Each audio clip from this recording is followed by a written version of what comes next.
আপনি কি জানেন কৃষ্ণের হাতে অঘাসুর কিভাবে বধ হল? একদিন শ্রীকৃষ্ণ যখন বৃন্দাবনে অন্যান্য রাখাল বন্ধু এবং বাছুরদের সাথে খেলা করছিলেন, তখন কুংসের পাঠানো ভয়ঙ্কর অসুর অঘাসুর প্রতিশোধ নিতে সেখানে আসে। সে পুতনা ও বকাসুরের ভাই ছিল। অঘাসুর নিজেকে একটি বিশাল অজগার সাপে রূপান্তরিত করে, যার খোলা মুখটি একটি বিশাল গুহার মতো দেখাচ্ছিল। তার লক্ষ্য ছিল কৃষ্ণকে গ্রাস করা।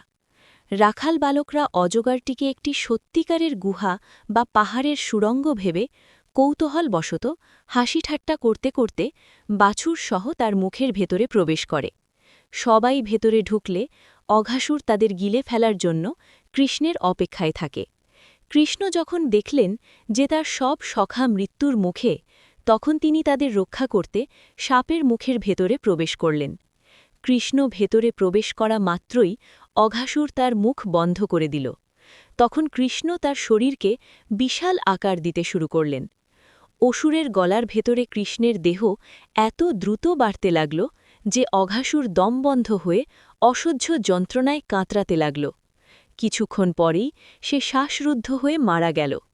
তার দেহ থেকে এক উজ্জ্বল জ্যোতি বেরিয়ে এসে কৃষ্ণের শ্রীচরণে মিশে গেল। অসুরটি মারা যাওয়ার পর কৃষ্ণ তার দিব্য শক্তি দিয়ে সকল রাখাল বালকদের এবং বাছুরদের প্রাণ ফিরিয়ে দিলেন এবং তাদের নিরাপদে সাপের মুখ থেকে বাইরে নিয়ে এলেন। এভাবেই ভগবান শ্রীকৃষ্ণ তার সখাদের রক্ষা করলেন এবং ভয়ঙ্কর অসুর অঘাসুরকে বধ করে জগৎকে রক্ষা করলেন।